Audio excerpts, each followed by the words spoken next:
Hey, May 40 here. Haven't we been down this road before? It seems fairly familiar that the left, the Democrats, the liberals think, oh, now we've finally got the goods on Trump. We're going to be able to stop him from taking political office. I know a lot of Democrats and centrists I knew were absolutely convinced that Donald Trump would never win the Republican nomination. He would never win the presidency, that if he won the presidency, he would never take office. If he took office, he'd be impeached within 3 months, 6 months, a year, but it never happens. There seems to be a certain familiarity with the process, and you see this with this latest FBI raid, that, oh, it's like, now we've got him, right? But so far, they haven't produced the goods. Right, you'd think that if they had the definitive goods that they would produce them, though Julie Kelly argues in American Greatness that Trump is heading for indictment because Democrats control grand jury proceedings in Washington, D.C. They've got, a 10-to-1 advantage in grand jury participants compared to Republicans. So it's interesting that the voice of reason in all of this is former New York Governor Andrew Cuomo, a Democrat, saying Justice Department must immediately explain the reason for its raid. It must be more than a search for inconsequential archives. Is this or just a fight over memorabilia, says Steve Saylor? Because right now the raid looks like a political tactic. It's going to undermine any future credible investigation. It's going to undermine the legitimacy of the January 6th investigations. And so Politico says, oh, the feds have obtained pulverizing amounts of evidence. Well, let's see. All right. They haven't come forward with that. Let's go to Tucker. Good evening and welcome to Tucker Carlson. I hear people say the federal government seems big, maybe bigger than ever. Well, it actually is the largest employer in the world, the federal government. Nothing else comes close. Not Google, not Amazon, not the Communist Party of China, nothing. How many people work for the United States government? Let's put it this way. There are more than 100 countries around the world whose total populations, that is every man, woman, and child, are smaller than our federal workforce. Entire countries, many of them. The U.S. government, in other words, is astoundingly large, world historically big, scale without precedent, truly gargantuan. So what do all those people who work there do every day? You may be wondering that. Well, it's a good question.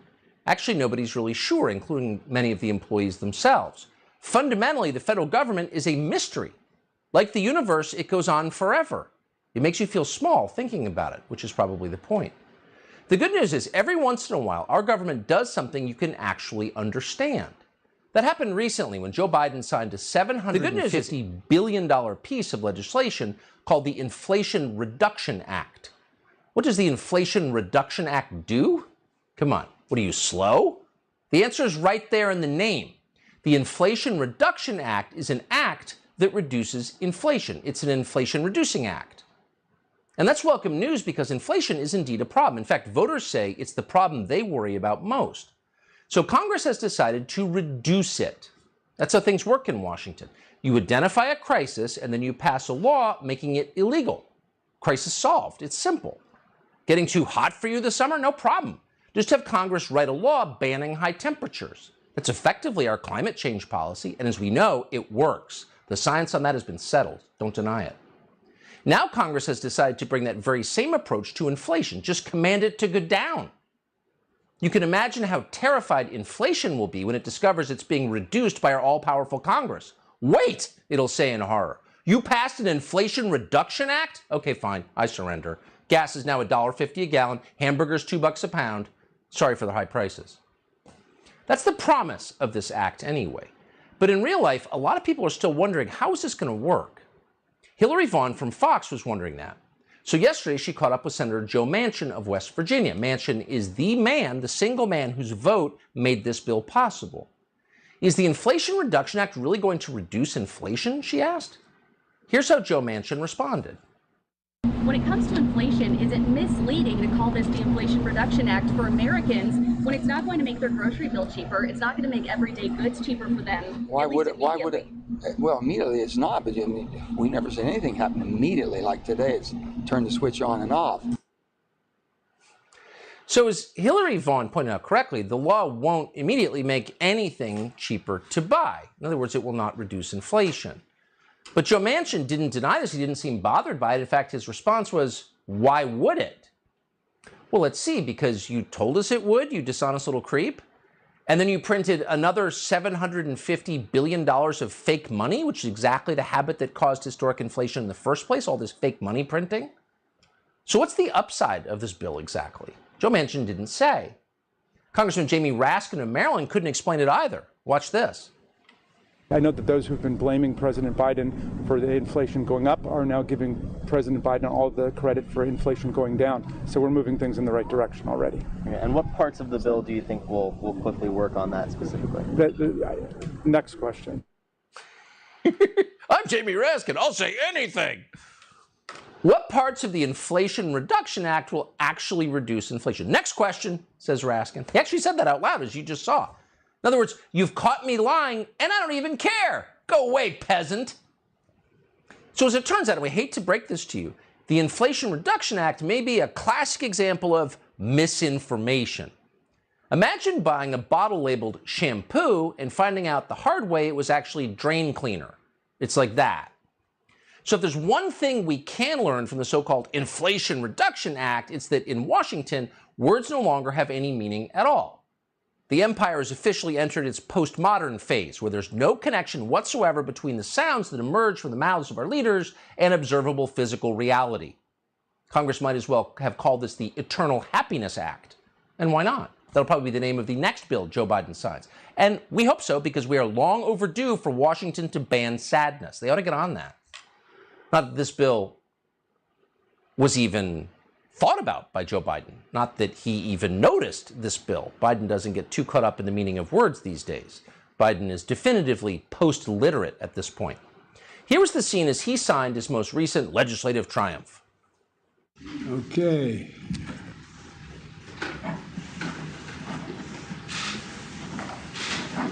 Here you go. It's now law.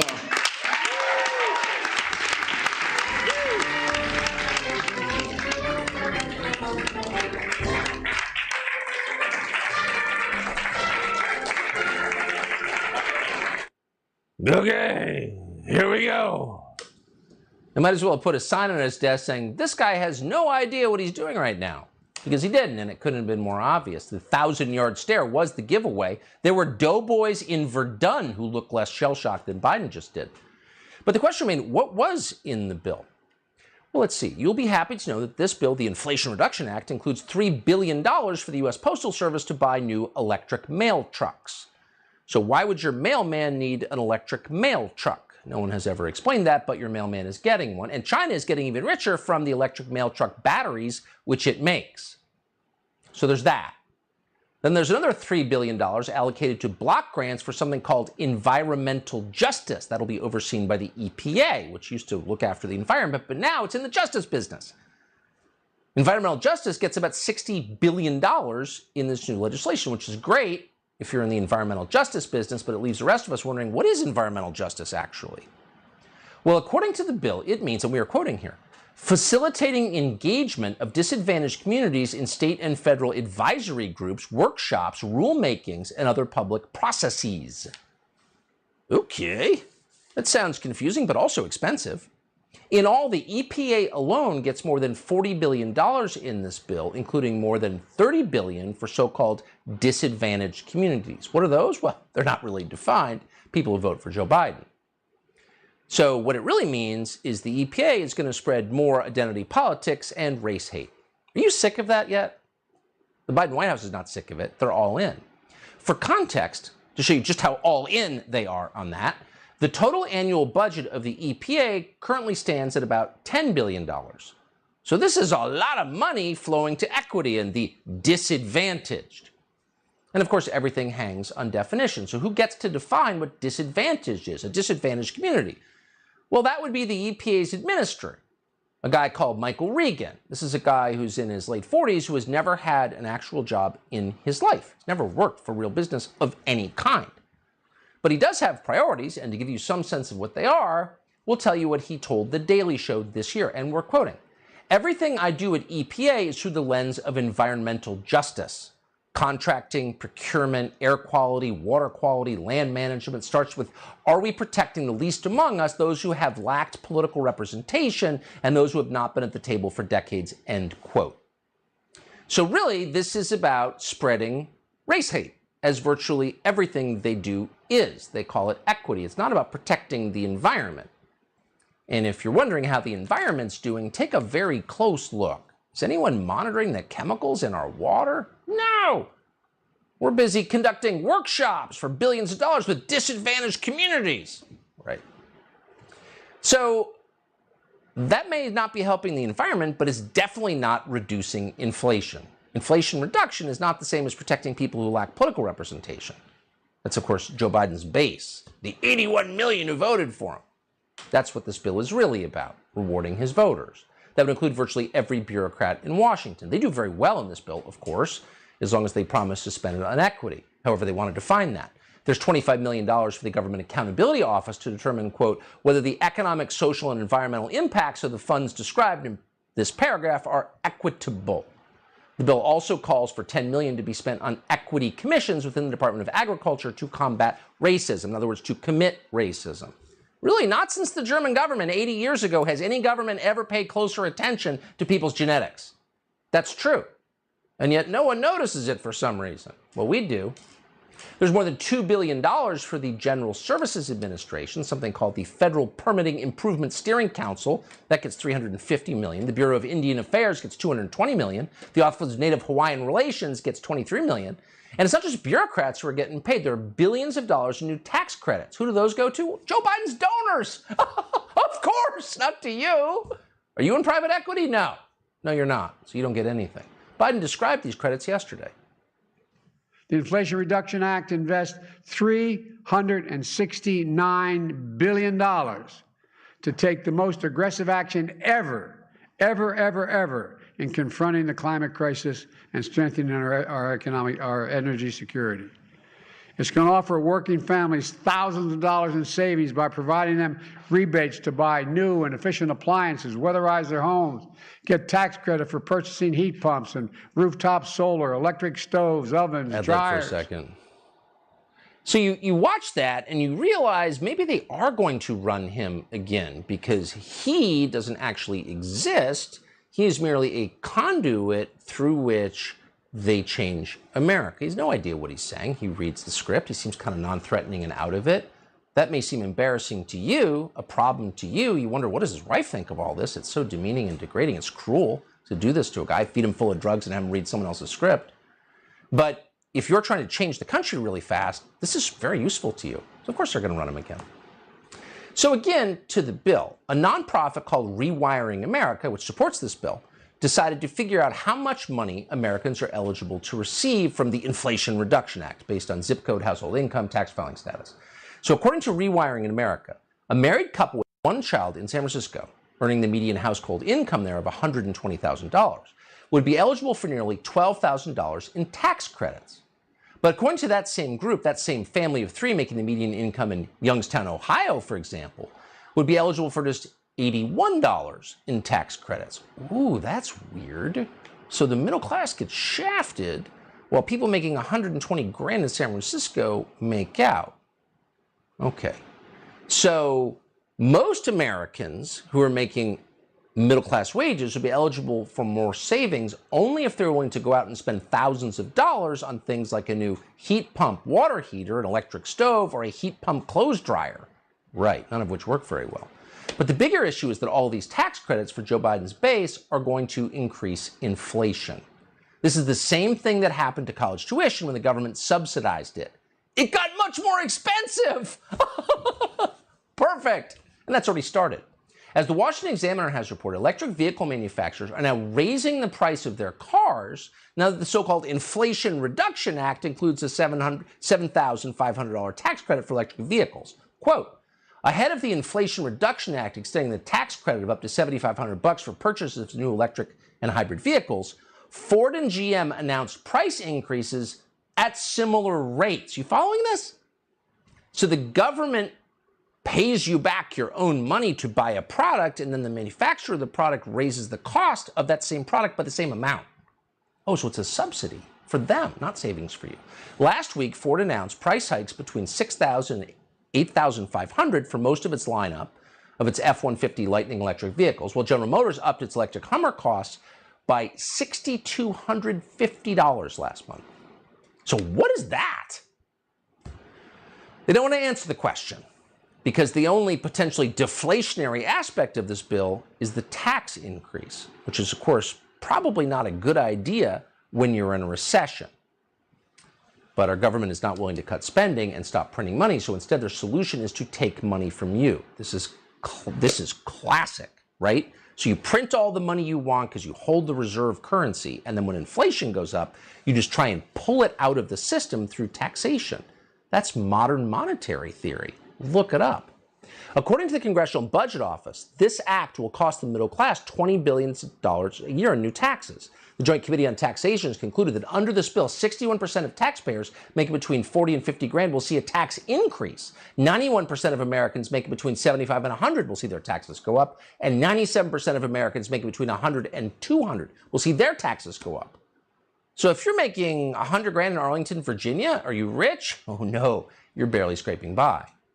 So it turns out that Biden was lying. Just yesterday, he told us that no one making under $400,000 a year will see their taxes go up. Watch. And I'm keeping my campaign commitment. No one, let me emphasize, no one earning less than $400,000 a year will pay a penny more in federal taxes. Folks. Yeah, not a penny more. I mean, again, you can't blame the guy. He's just a mannequin. But whoever wrote that knew he was lying. There is one group of Americans who will not pay more under that bill, and that's Biden's donors, the richest people in the country. Thanks to the Democratic Party's hedge fund support, and they have a lot of that in the private equity world, the final revision of this bill keeps the carried interest loophole in our tax code. That means that people who work in finance, many parts of finance, are able to report their income as interest. Okay, come on, Tucker. Don't go off on the carried interest loophole. I mean, that's just going too far, man. The carried interest loophole. I mean, isn't that in the Constitution? I mean, isn't maintaining a carried interest loophole what it means to be an American today? Come on, man. So, with my brand new subscription to the New York Review of Books, look what I got. This nice little notebook here. I'm gonna keep a very close eye on who's been naughty and who's been nice. So you've been warned. I've got my little red book here. All right, there seems to be something disturbingly familiar about this FBI raid last Monday on Trump's home.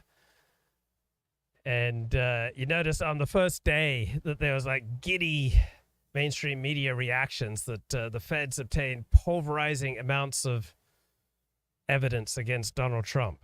All right. And Matt Taibbi had a pretty good reaction the day after the raid. So this is 8 days ago. He said, we've reached that stage in American history where everything you see on the news must be first understood as political theater. That the whole messaging layer of the news now dominates the factual narrative.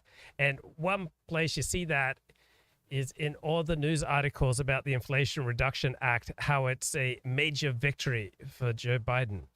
It's really important that he was able to accomplish this. Well, isn't the wiser, more profound perspective that this is a major victory? All right, you have to see many, many years down the line. Like, the major victory will be if Americans are better off as a result of this legislation. That Joe Biden got some legislation passed is not a major victory in and of itself. It's a major victory for Joe Biden, but that has no wider significance. It's a major victory for the Democrats, but again, that's just petty partisan politics. That doesn't have the wider significance. Right? Whether any particular piece of legislation is truly a major victory depends upon what are the consequences of that legislation. And whether this FBI raid on Donald Trump was a major political victory or a major victory for the Democrats or the Republicans, it all depends on what are the consequences. We don't always see the consequences so clearly. So right now, we don't know whether Trump's alleged offenses were great, were small, or in the middle.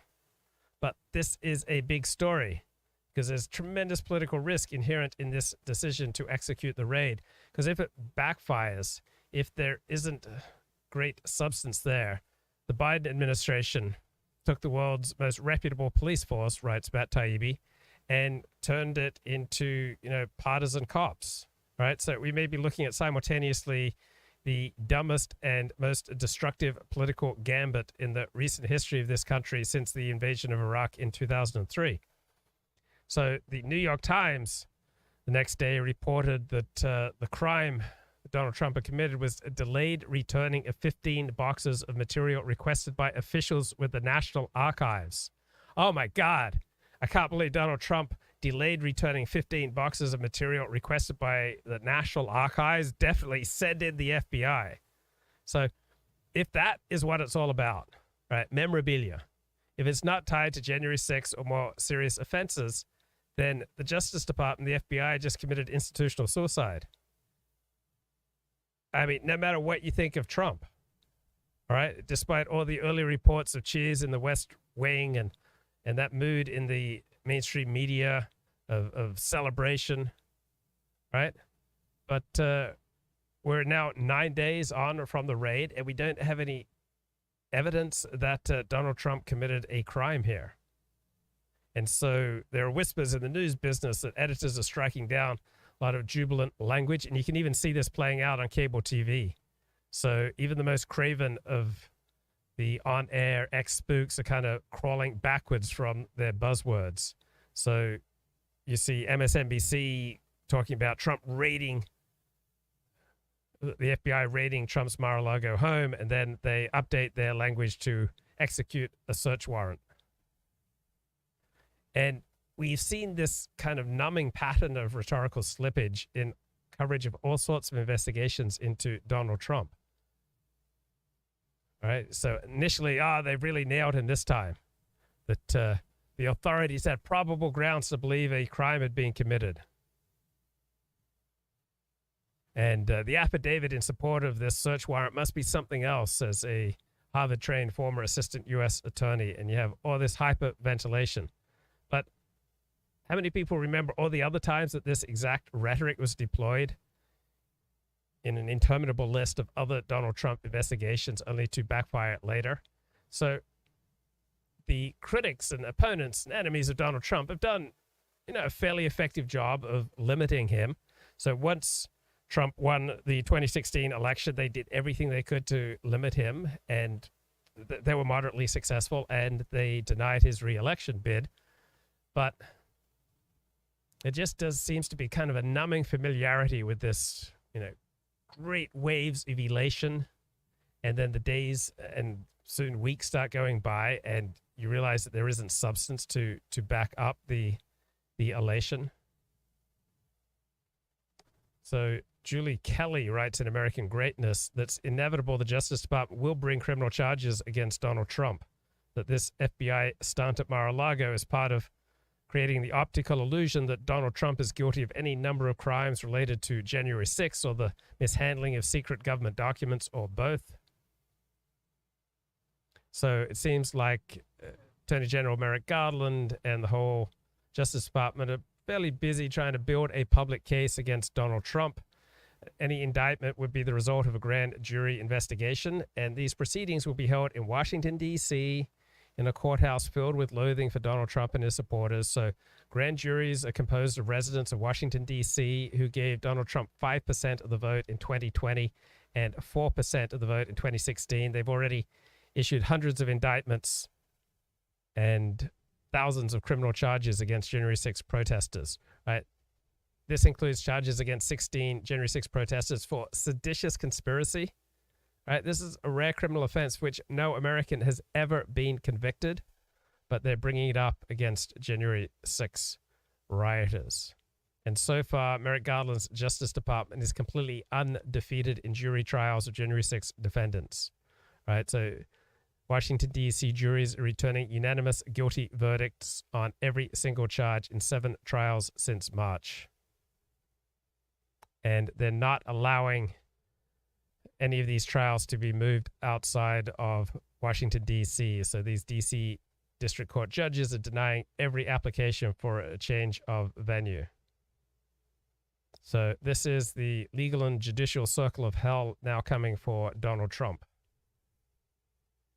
So Democrats have raised expectations that Trump will soon be in handcuffs, and failure to do so will result in a harsh backlash by their own voters. So the Democrats better deliver Donald Trump in handcuffs or face revolt from key members of their own party. All right, Brion McClanahan has some good points. It's laughable what Trump could be potentially charged with in this particular case. And it also applies to Hillary Clinton as well. Though in her situation, I think it's much more dangerous for national security. She was Secretary of State and destroyed thousands and thousands of subpoena documents by wiping the server, of course, keeping a home server so she could do things on the side, and also destroying materials like that. I think in her particular situation, when foreign policy is the only thing that she was in charge of while she was in the in the Obama administration, that is much more egregious violation of record keeping than anything Trump did.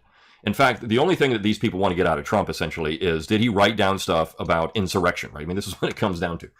Did he write down names? Did he put things out there that could be used in this January 6th show trial? So I want to focus on, there was a piece in the Washington Examiner on this that brought up this issue of records keeping, and that was a potential disqualification for office. Now, even the attorney that said this walked it back, and he walked it back because there would be some serious constitutional questions here.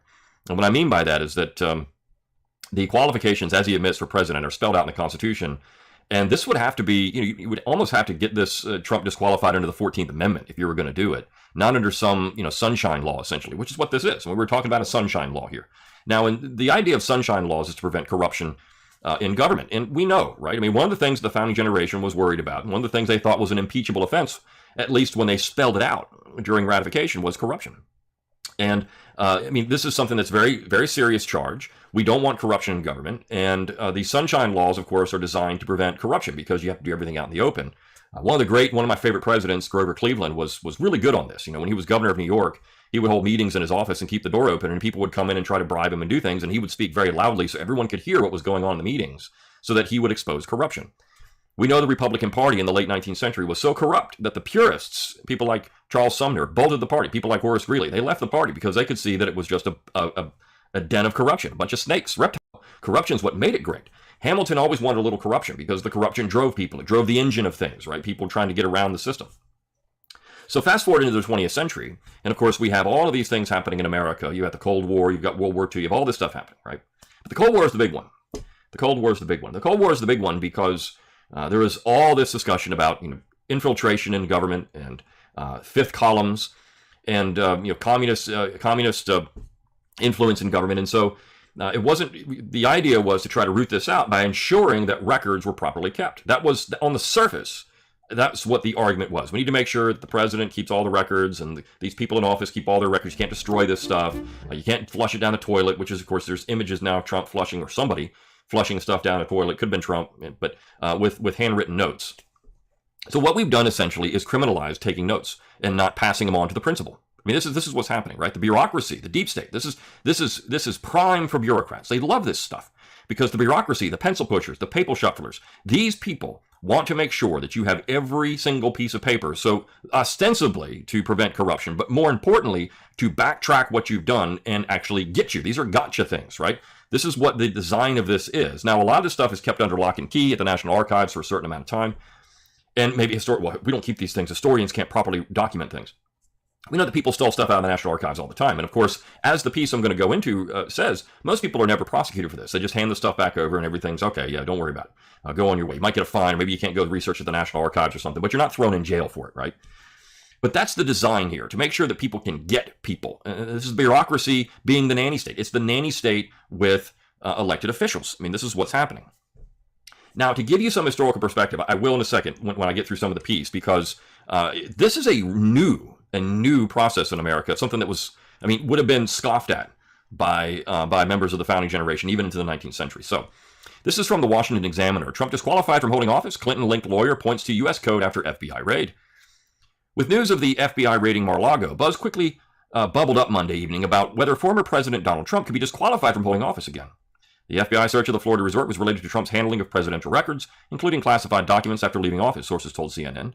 The search warrant was connected to the National Archives, a senior government official told NBC News. So this is all about records that Trump possibly had at Mar-a-Lago, and they show up with, machine guns and everything else to try to go and bust his safe open and get some boxes of stuff out of Mar-a-Lago.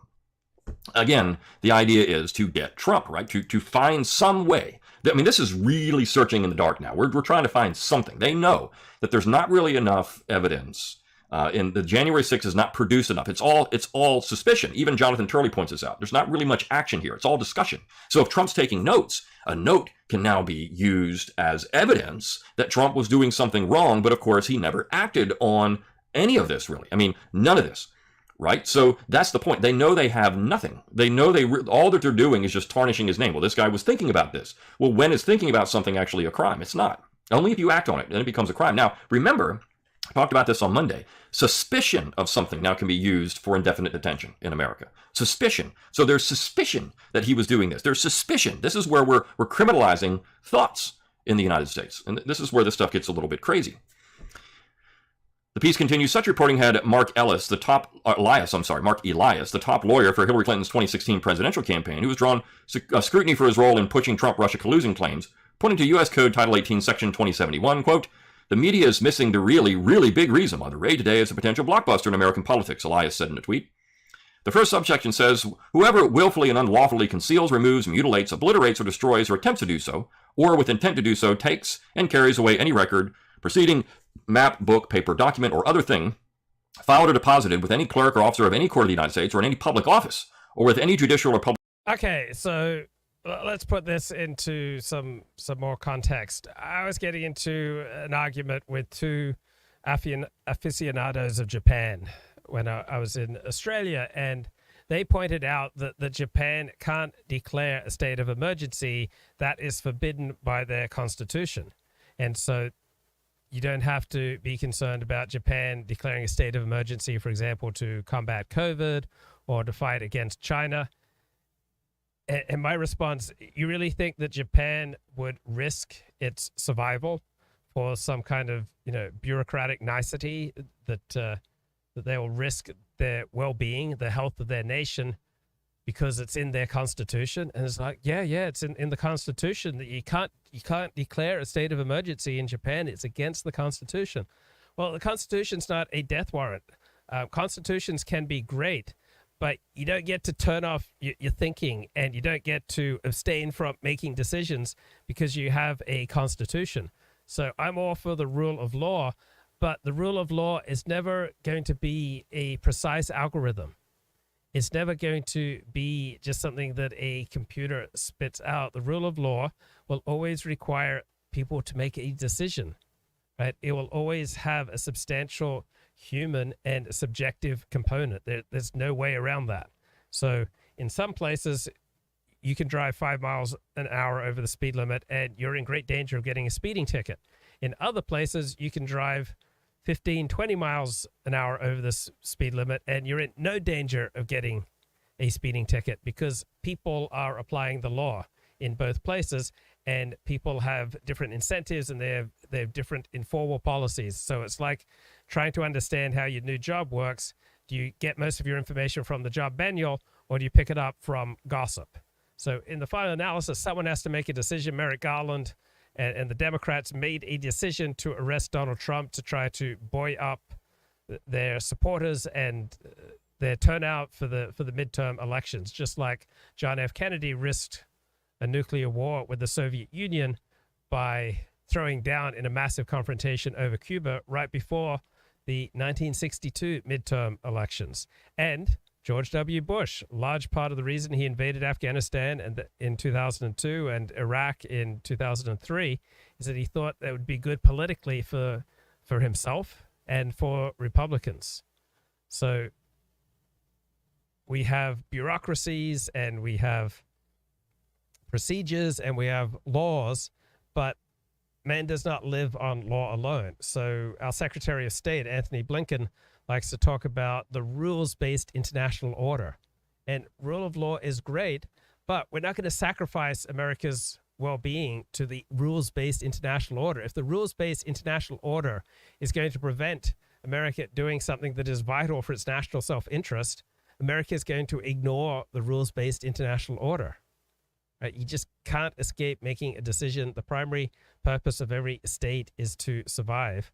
You can't just outsource the rule of law to objective algorithms and robots. And we have to decide what kind of country we want.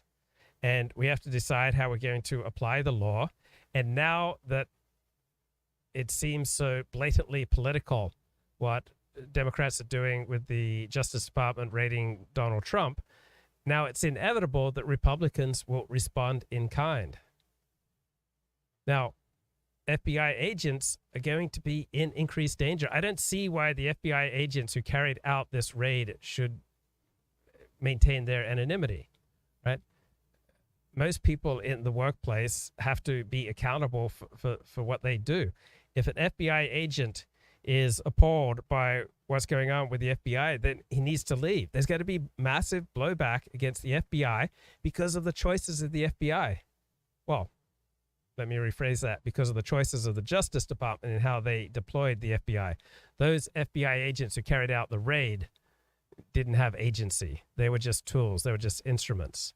But unless the Justice Department and the FBI provide evidence that this raid was necessary and vital to the national security interests, so far they haven't, Trump gains considerable political capital. The Republicans will pay this back in spades.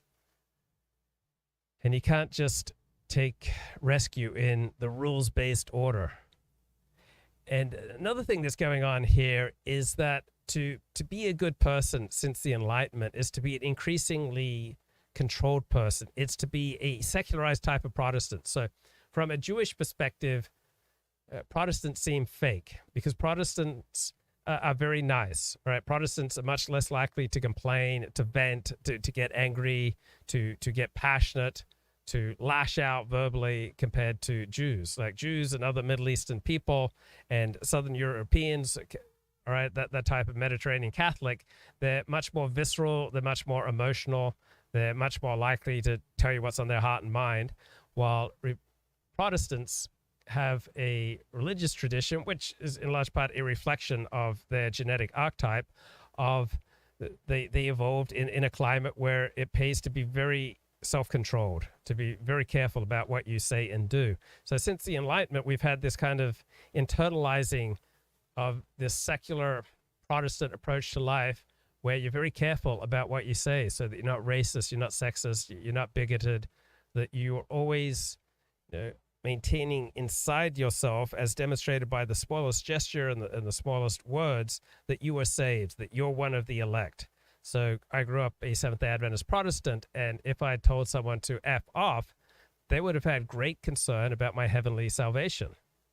If I had told someone that, I'd had premarital sex, they'd have great concern about my heavenly salvation. If I publicly said things that were explicitly racist, they'd have great concern about my heavenly salvation. If I started swearing after dropping a piano on my foot, they'd have great concern because my swearing and my visceral emotional outbursts show that I don't have true faith in God.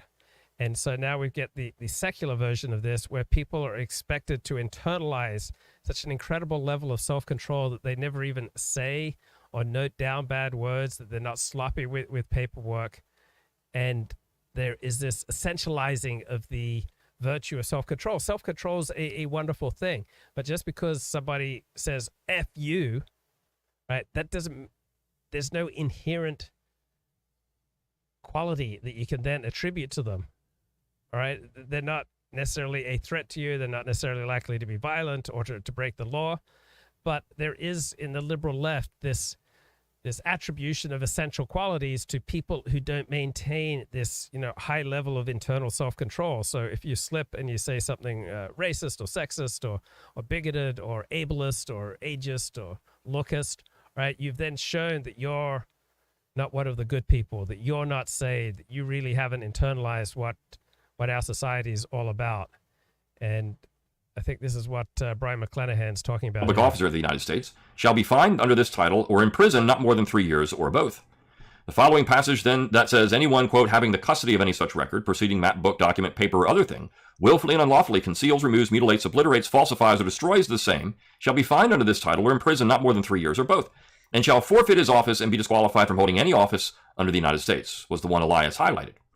The former federal prosecutor Harry Lippman argued Elias made a huge point about the record provision the Justice Department appears to be investigating. So this could be the whole enchilada in terms of DOJ resolution, he said. So these are two little lefty lawyers running around saying, here we go, we got him, we got Trump. Look at what we got Trump. And they're bitter over what happened in 2016 with the FBI. They're bitter about it. Look, this is payback. They know that Hillary Clinton lost in 2016 because of this kind of stuff, right? People didn't trust her. Now, Hillary Clinton was a horrible candidate, and she I mean, look, the Democrats, stepped in it, but Hillary Clinton lost in their mind in 2016 because of this kind of stuff, because of the server, because of the accusations made by the FBI in the last days of the campaign. This is why she lost. So what they're trying to do is dredge this stuff up so that they can get Trump and they can get back at Trump, because they think this is it. These people have such bad Trump derangement syndrome. They're really missing the bigger picture in America, which is Americans don't really like these kind of spineless weasels. They don't like them. They think they're silly. They think they're stupid, and they want them away from government. Right? I think the majority of Americans are in that position. They look at these people as just a bunch of blobs, and they're missing that. Trump, in so many ways, Trump was just a conduit. Make America Great Again comes from decades ago, right? This is something that's bigger than Trump. I mean, if you take my Southern Cultural and Intellectual History class at McClanahan Academy, I talk about in the 4th class, Pat Buchanan and his Make America Great Again speech in 1992. It was a huge deal. And of course, I get into Jimmy Carter's Malay speech, which is, Make America Great Again. This is what it's all about. If you go back to George Wallace and you read what Wallace was saying in 68 and 72, it's Make America Great Again. That's what it is. And people don't realize that the movement, Make America Great Again, is bigger than Trump himself. So you can take out Trump. Now, again, some people have pointed out by doing that, what you're going to do, of course, is create among his followers and people that support Trump, they're going to look at this as petty, and they're going to energize because of this. I think that's true. I think people are really going to get fired up over this if Trump is disqualified from holding office because of some technicality like this. But you've got the true believers. If you go on social media and you look at the tweets and you look at all the replies and everything, you've got the true believers out there that believe that this is the smoking gun. This is going to get Trump, and it's going to take him out, and Make America Great Again is going to die, and all of these MAGA people are going to go away. It's all going to be discredited. There's nothing to it. It's all just a cult of personality, where I would say it's actually something much different. This is people actually acting on the ideas behind this and the symbolism behind it more than anything else than just Trump the man. Now, Trump is funny. Trump says funny things. He makes great speeches. He's very engaging with the crowd. That's part of it. But the whole idea is bigger than Trump. The piece continues. MSNBC contributor Frank Figliuzzi, who served formerly as the assistant director for counterintelligence at the FBI, offered some words of caution. Quote, "First, I want to caution people. The majority of people in these cases, if we're indeed correct that this is largely about a National Archives case, they don't get charged. But then again, the majority of the people turn over their documents," he told MSNBC host Lawrence O'Donnell. Convictions under U.S. Code Title 18, Section 2071 were previously debated during the 2016 presidential cycle, after former Attorney General Michael Mukasey argued in 2015 that Hillary Clinton would be disqualified from holding office if... Okay, let's get a little perspective here from Paul Gottfried on this FBI raid. Surprising. Paul, what are your thoughts on what happened? Well, it was not something that took me entirely by surprise, since I think the FBI and the other Secret Service branches of our Secret Service are very much in league with the deep state, and which means the Democratic Party, and they obviously hate Trump, whom they see as at least rhetorically a threat. He hasn't really done that much against them. There are many things he could have done to overhaul the federal bureaucracy, to transfer people from one job to the other, to clean house in the FBI. He didn't do any of these things. But the fact that he expressed hostile feelings toward these people and did something called the deep state, and was hostile to the Democratic Party, with which the Secret Service has been allied, particularly since Obama became president. I think all of these conditions or situations, in some ways, contributed to what was done to Trump. Now, I think there were other reasons that they did this that to me are very obvious. None had to do with declassification. I think this is a bunch of junk. He could declassify stuff. He was cooperating with them and so forth. The governor of Texas has begun busing migrants to sanctuary cities like D.C. and New York, which richly deserve them. But it turns out a lot of these illegal aliens are not making it to those cities. They're winding up instead in places like tiny Dade County, Georgia, which is in the rural western part of the state. Here's a local report from WTVC in Tennessee. Here in Lookout Valley at the Comfort Inn and Suites Motel, another bus has arrived. An employee inside the motel did confirm with us that there are migrants on these buses. A CPD spokesperson on the scene said the buses are transporting migrants from Texas to D.C. and New York, but Chattanooga is a rest stop. There's a similar story in Dade County. Earlier this week, the Dade County Sheriff's Office confronted migrants being dropped off in Rising Fawn. He got a translator, and the migrants told him that they were told that they were being dropped off within walking distance of Chattanooga, Tennessee.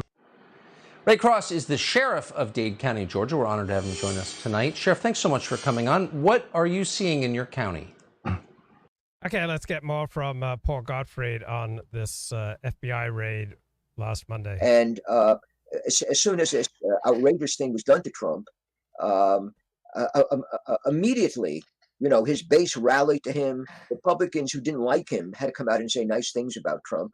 One of the people, though, who did not even pretend to be on his side was Mitch McConnell, who hates Trump, and thought that he was sort of messing up the way McConnell did business and participated in bipartisanship and so forth. But generally, Republicans did come out in strong support of Trump, including Tim Scott in South Carolina, who was extremely irate and eloquent, in going after the FBI and their unwarranted. It really was an unwarranted raid. So what they've done is sort of made Trump the issue. And if Trump announces his candidacy before the midterms, then he becomes even more of an issue, right? And the Democrats have something they can run on. I think that this is important because they've messed up everything domestically, right? Immigration, inflation, critical race theory, crime, on all fronts.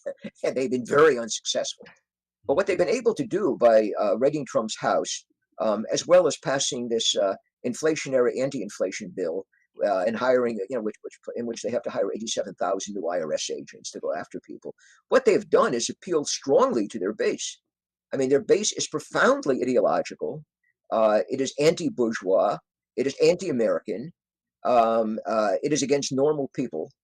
And it is all for making government all powerful to reconstruct society. And of course, it is entirely in favor of destroying Donald Trump. There was one FBI agent said about executing Donald Trump. So, I mean, hatred of Trump has become the centerpiece of Democratic politics. So they've been able to energize their base and at the same time driving Republicans into making the midterms somehow about Donald Trump rather than other issues. The GOP base would be demoralized, absolutely, because they would imagine that populist right who's supposed to be on his side. I think he's a liability. Now, these are people who hate Donald Trump. And I think the negatives for Trump are much more striking than his support. I say this as someone on the traditional right who's supposed to love Trump and on the populist right who's supposed to be on his side. I think he's a liability at this point to the right. He galvanizes it, that's fine, but he is very, very damaged. And he's been liberal media's been coming after him for years, and so have the Democrats and so forth. And he has not always handled himself very well. Most of the time, he has not.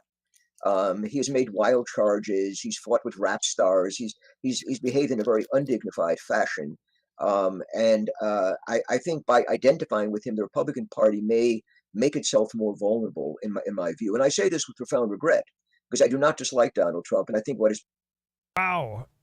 Fox News just put on an ad for a group with regard to the USS Liberty. An incredible wind. And everything immediately went black. I was gurgling a mixture of water, seawater, and oil. And everybody else in that space was killed. 34 men killed. Israel attacked 174 men wounded. In 1967. There was blood everywhere. And Congress just looked the other way. Get the full story at justiceforliberty.org. Do you want to do something really smart today? Well, justice for USS Liberty. I mean, not only that's a cry from people who are horrified at America's support for Israel. They want to point out, hey, Israel repeatedly bombed an American Navy vessel, killed 24 people, injured another 60. Just a horrific event that occurred during the Six-Day War. I didn't expect to see an ad on Fox News with regard to the USS Liberty. Wow. I mean, did you expect that? I mean, times are changing. Here's a little more from Paul Gottfried. Listening to our local news channels, which are ABC, NBC affiliates, they always refer to Trump's insurrection. He was the head of an insurrection. It's not even open to question anymore. Something that is really alarming, and I think you're right. I mean, the media have shown their hand more and more about elections, but I'm noticing the way they treat the Oz-Fetterman race in my state of Pennsylvania. And the reality is that Oz is running his tail all over the state, giving speeches, going to different places, crisscrossing the state, and the media pretend he's absent. Whereas Fetterman is like in his basement, the way Biden was. And they show pictures of him running around, which are like 10 years old, these pictures. He hasn't done anything, but they lie about what's going on. You know, they make it appear as if Fetterman is hyperactive and concerned, whereas Oz, is living at his mother-in-law's place in New Jersey or is out of the state or something like that. It is the most utterly dishonest. Okay, let's say hello to Dooovid. Dooovid, how's it going, man? Hey, Baruch Hashem, Luke. Yes, sir. So, how you been? I've been under the weather, but I haven't spoken to you in 10 days. So, what's new? What have you been working on? Baruch Hashem. Yeah, I'm writing regularly, so I'm doing a lot of research. I probably read like over 10,000 pages on psychology, mostly theories of self and identity formation. I was reading today a very interesting book on theories of development, going back, I guess, with Locke and Rousseau and the Montessori, Piaget, Kohlberg, the behaviorist Bandura, Vygotsky. I'm on right now. I'm going to Freud, Erikson, and pretty interesting. Like I'm trying to write a book on my, what I call the multiple truth hypothesis. So Jennifer encouraged me to just start writing. So I'm trying to put out essay every few weeks. And I'm at the point, some serious research for like scientific paper level. I'm not sure if you're familiar with the format for scientific papers. Well, there are different formats depending on where you're going to publish it. But I mean, obviously there are also things that they have in common, but go ahead. What's the point you want to make? Well, the main thing for a scientific paper is the historical review. So, I mean, generally, if you're writing something scientific, you want to claim that you're doing something new. So in order to demonstrate that, the general format is you have an introduction about, what you're talking about. Then you have to have a historical review of everything similar to your idea, leading up in the modern era. What are the current ideas on the market that are similar to yours, or that, obviously it's unlikely you're thinking about something for the first time. So what are the great minds of the previous generation or the current great minds think about the subject?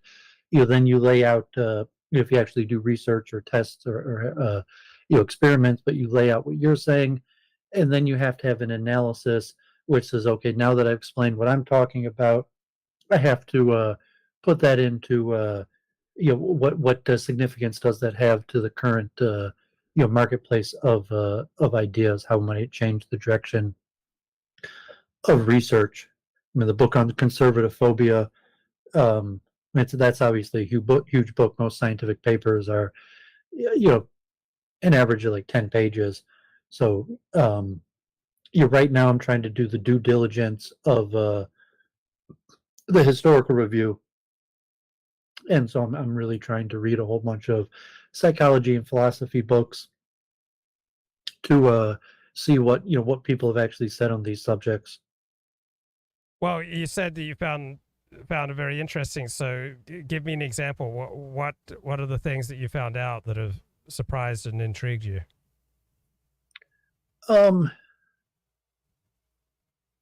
I guess the concept of identity. So there's a popular theory I mentioned I think a few weeks ago when we talked about narrative identity, and we call a psychosocial process. that there's our internal reflection and then our interaction with the environment and identity. So what is constant about a person and remains the same over time, like a personality trait, like the big five are personality traits because they're constant over time. But then there's many aspects of a person that that change, and I'm interested in what we call the science of expertise. And it's interesting that expertise is considered a part of identity because, okay, well, you're an expert at something because you invested a large portion of yourself in how you represent yourself to other people. Well, like I'm Dooovid, I'm the chess player. I'm a guy who has a civil engineer, or the guy who invested my time. Like if Luke Ford is the expert in pornography, God forbid, or a convert to Orthodox Judaism. These are significant portions of our identity, and there's different concepts like self-efficacy, our belief in what we're capable of accomplishing, should we put our efforts into, and different calculations. So it's pretty interesting. God forbid I'm going through a midlife crisis. I don't think I'm going through a midlife crisis, but I'm making a reassessment as I'm in my middle age, and who am I? How did I become the person I became? What type decisions did I make? And they say the narrative identity. So you've written books, you've been streaming, you're a public personality that's been interviewed by countless people, but your average person, no one really cares to listen to my story or narrative. But there's, we have our family, or at least my own self-concept, what I tell myself, the way I understood the decisions that I made, and then to reanalyze it. Like maybe I was wrong about what I thought caused me to become the way I did, and that could have significance to how I live the rest of my life and how I could act in a different way. So I mean, you're more in like 12 steps is more practical, focusing on self-improvement, behavioral changes. I guess I'm interested in a practical, but I'm more a theoretician, thinking about the theoretical aspects of consciousness and psychology. Well, I'm just thinking one example that immediately comes to mind that touches on what you're just describing. Think about what it's like to do a live stream when nobody's watching, when 5 people are watching, when 25 people are watching, or when 1,750 people are watching. I mean, it really has a profound effect on you. I mean, you get a lot more energy the more people who are watching and interacting. And it also has an effect on you if the people in the chat are doing the equivalent of, throwing rotten tomatoes at you while you're sharing your thoughts versus people who are interested and intrigued and want to know more.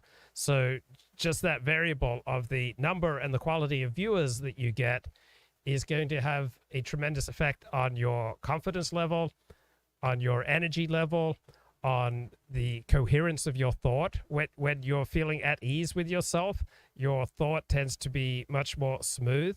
But if you feel under assault or under attack, your world will kind of shrink down, and the things you say will be more awkward, more jagged.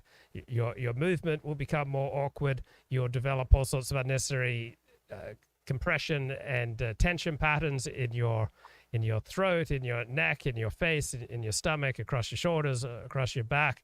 So just these comparatively little things of the number of people and the quality of people who are watching you can have a profound effect on your identity at the time. Do you have any thoughts on this? Yeah, definitely. I mean, we talked, Jennifer Church of Entropy on Week in Review a lot about the establishment of expertise. So, generally, like, I'm not that interesting of a person. Most people they're not really that interested in me. If there's an audience, it's because I've established expertise, and then to feel like, oh, the audience. So I released an essay today on the chess server. Thank God it got 1,000 views in the first day on the hero's journey, Joseph Campbell, in the monomyth 3-part process for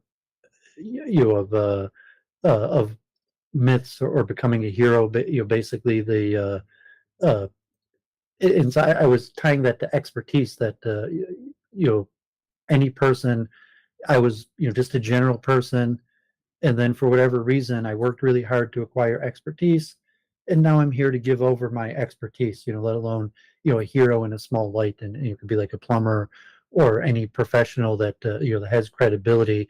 There had to have been something that made them decide to go into the professional field and put the effort and work required.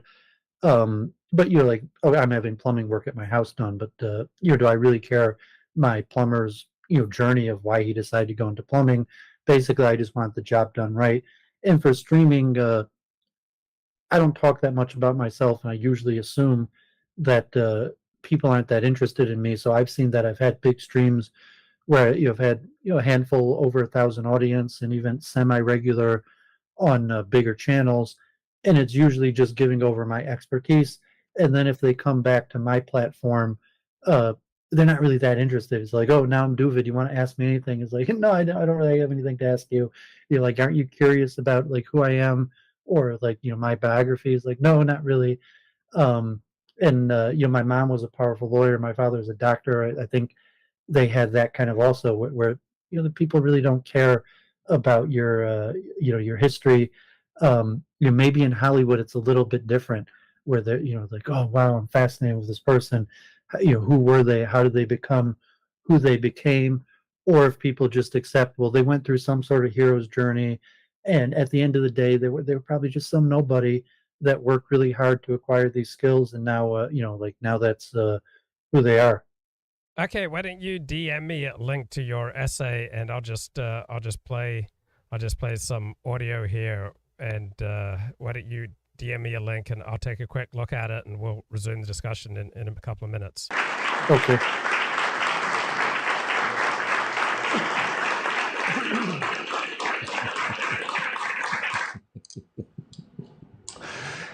One-man typhoid Mary. Unbelievable. Sean Hannity, right now. All right, Tucker, and thank you. There's your president. Welcome to Hannity.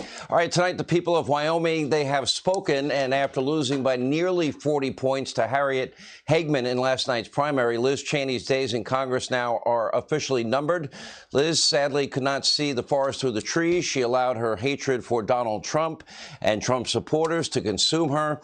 This became Cheney's singular focus in life. There was no bridge she wouldn't burn, no colleague she wouldn't betray.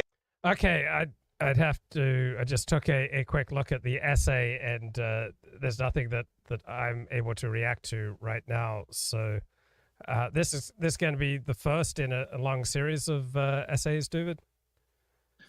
It's actually the 10th, my 11th essay. So this one was actually my first essay, and I had published the first two just on Twitter, like review. Twitter has like a blog hosting spot, and it's not very good. You can't edit it.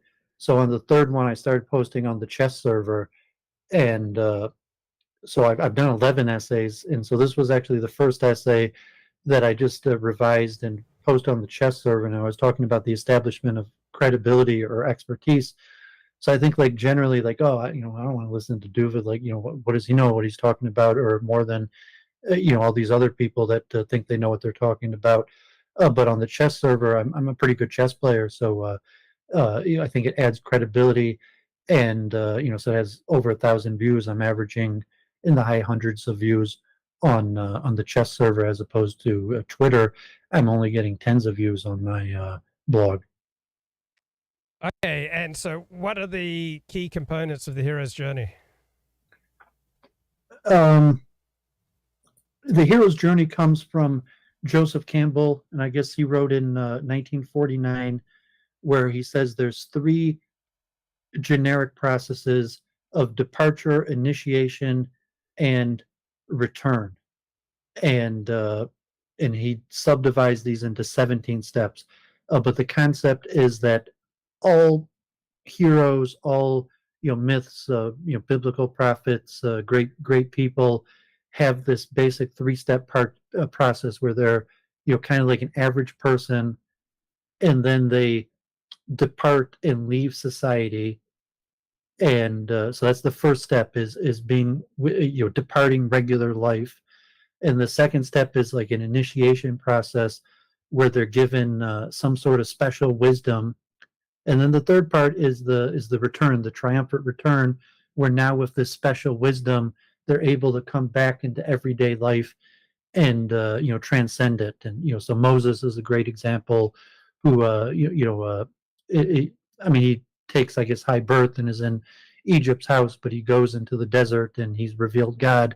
God's at the burning bush, and then he goes back to lead the Jewish people out of Egypt. And I was just mentioning any general acquisition of expertise where whatever reason you're just an average Joe, and then you're like, well, I'm gonna withdraw from society to work really hard to acquire some special skill, and then once I've acquired the skill, then I'm going to be able to re-enter society as a hero. So Joseph Campbell calls this the monomyth and claims that basically all narrative structures follow this three-part process. And as mentioned, he divides it into 17 steps with multiple subparts of departure, initiation, and return. And how does this play into music?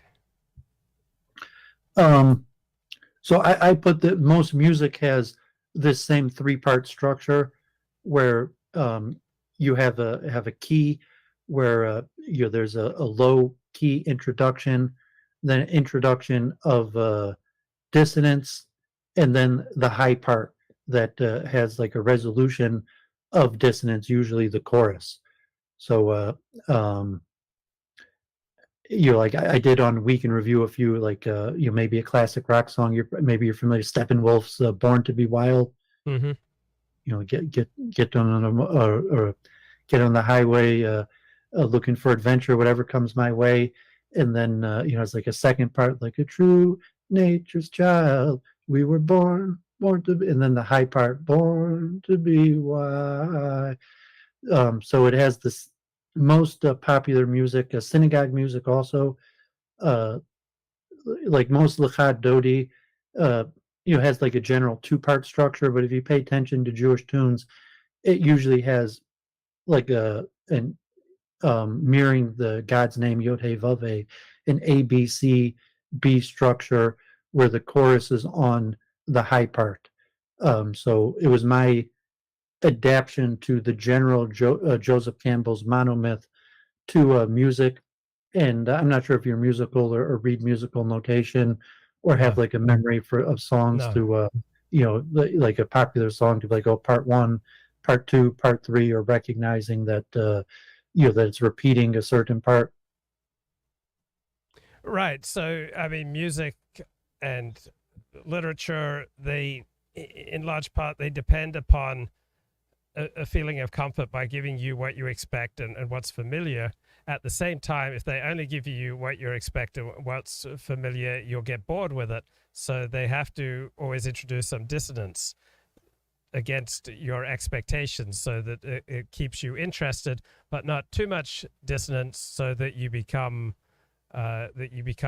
put off or feel unsafe. So people kind of want to know the direction that the music is going in. They want some familiarity with it, but they don't want to know every note in advance, or otherwise there's no point in them listening to a song. So it's a little bit like when you're a public speaker, people always interpret everything you say according to their own experiences. And so you need to be able to tune into a common reality with your audience, but then you want to move them somewhere. You want to take them someplace that they haven't been before and make them scream your name. If you're like a Barack Obama, for example, a very, very good public speaker who's able to capture a crowd. Anything you want to add? Yeah, I mean, if it's interesting, I could probably do an example with a pretty common synagogue tune. And music has a special, like the hero's journey. If you're like a television, it's a good story, so it has the backdrop of the departure, initiation, and triumphant return. But music is chanted together. So especially in synagogue, you probably know the songs, and if it's chanted together, you'll attempt, even if you're not a good singer, to sing the high parts together. And like and if you're not a good singer, because the congregation is singing it all together, kind of carries the whole congregation together with it. And it's part of the purpose of congregational chanting. I was thinking the Shabbos Samiro Eladon Al Kalamasim. You familiar with that one? Yeah. This is a Mudgets tune. I would assume they probably sing it near you. The Eladon Al Kalamasim. Baruch Baruch Babi Kal Neshama. Does it sound familiar? Yes. So like the second part, Gadlu Metuvo Muleolam Dasuzuna Soivimoiso, and then the third part is a high part. Hamisko El Chayos Hakodesh Benadar V'Kavod Al Merkava Zgisi Mishor Lifneki So Chesed V'Rachmim Muliko Edo Tovim Miyarai Shabor Eloheinu Yitzoram Badas Vinu Vaskel. So most Jewish tunes have this 1, 2, 3, 2 structure where it starts out El Adon Al Kol Masim, and then the second part is a little bit higher, and then it has the high part Hamisko El Chayos Hakodesh, and then the come down is the repeat of the second part, and then starts with the first part. So if you're probably in synagogue, maybe you don't know the musical structure, and you're not thinking, like, oh, 3-part, part 1, part 2, part 3. If you led prayer service, you probably would, because you would have to learn a song to lead prayer services. But even Luke in the in the pews in synagogue might be singing the high part, and gets your blood working because you're singing, the high part. And that's kind of the design of communal chanting congregation. If it's a good prayer leader, he'll have the whole congregation chanting, and it's enlivening. So like, we mentioned before, like, Chabad, and, you'll be dancing arm in arm with people. So it's usually a musical technique that I'm referring to, kind of like the hero's journey, that causes that to happen. Because it starts out with like a simple repetitive tune that anybody could sing, and then it leads to part 2, and then to part 3, and in part 3 everybody's singing very high, and that's invigorating because it takes your full breath, it takes your kloikos, your to do, and then people are up and dancing. So if you ever thought about, maybe you never led services, or I mean, even in like the synagogue where you go to, if you led prayer services on Sabbath, and you like Mim Komka during Kedisha, you would probably sing a song, or Kel Adon, you would probably sing a song. So I suppose even where you pray, even it's very non-musical, or Litvish, they probably still sing Kel Adon. They probably still sing a song during Kedusha, and whoever is the prayer leader has thought about this and memorized tunes. And so there's a wisdom to it. So Reasonable and Responsible says in the chat, Dooovid, why are you enunciating the divine names in 4? You're only supposed to do that while actually praying. So this is a traditional Jewish practice that you don't enunciate the divine names in full unless you're actually davening. Do you have any thoughts on this practice? I don't think I did. I mean, I don't think Caledon. I said Eladon. I mean, generally, to say the name, if you're saying it as part of a prayer, it's like saying a verse. And so, like in Torah learning, you're allowed to say the name. So, like in prayer, but if the halacha, if you're teaching someone Torah, or if you're saying the verse, you're allowed to say the divine name. And I don't think it actually had. Say like Adonai or something like that. Just like, oh, he said Adonai, that's like a sin. But like if you're doing Torah learning and just talking about like this is how you say God's name, or in reference, generally that's allowed. It reminds me of the life of Brion, where someone is being stoned for saying God's name, and the guy is getting stoned said, "Look, all I said was that my wife's cooking." Was good enough for Jehovah, and then people just like start throwing stones at him. So, did you ever see The Life of Brion? Yeah, I might have, but no, I'm not such a movie guy or an entertainment person. But yeah, I'm familiar with the those jokes. I guess like the Abbott and Costello who's on first type thing, and you always have some wise guy in the chat that like everybody's a rabbi.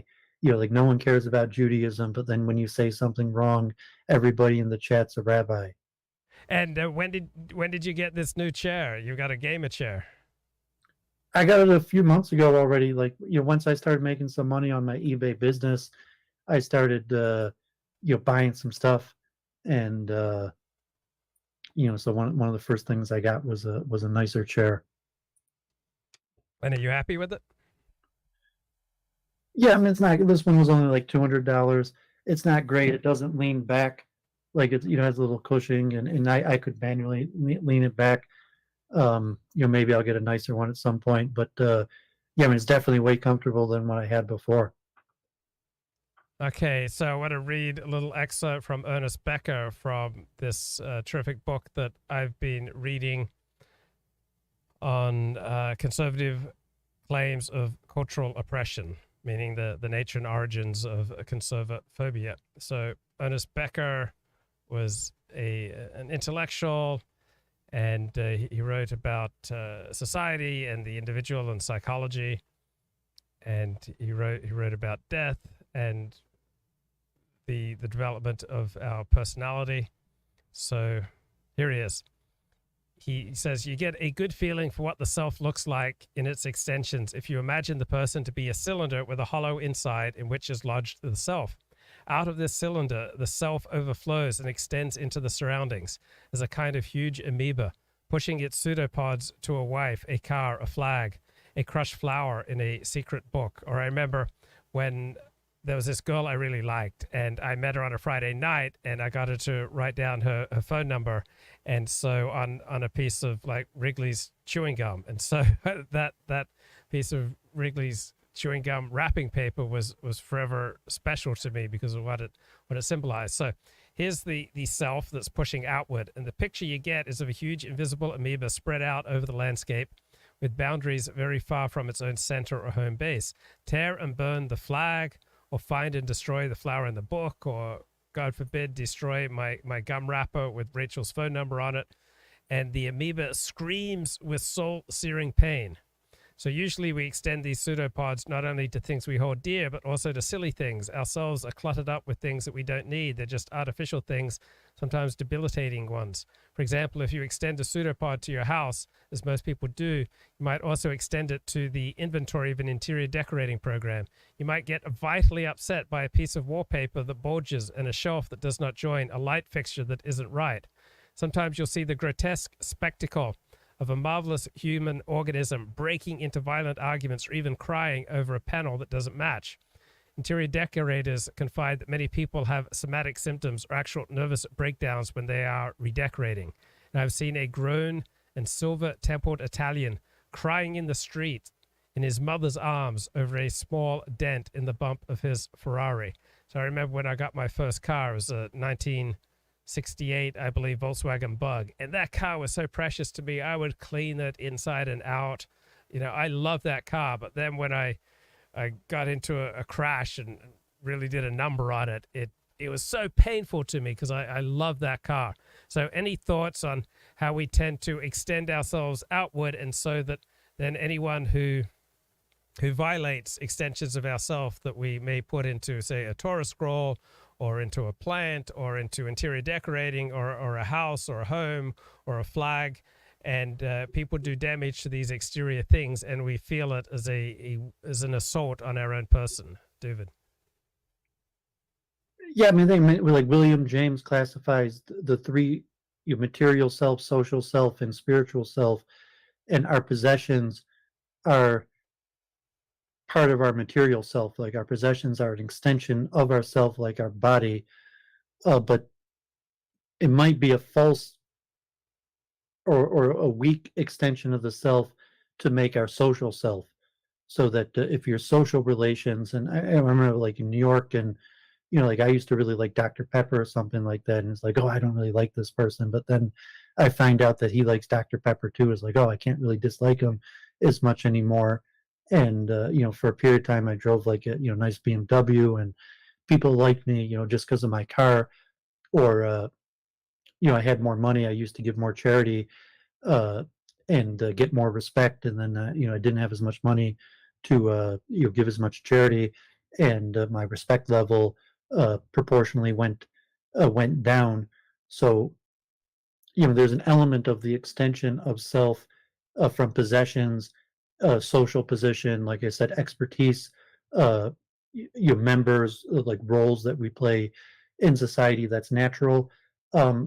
There's theories of self-esteem, and so the interesting part about self-esteem, and there's a mission in Perkyovos that says, like, a friendship that's based on exterior things, when the exterior things disappear, the friendship disappears.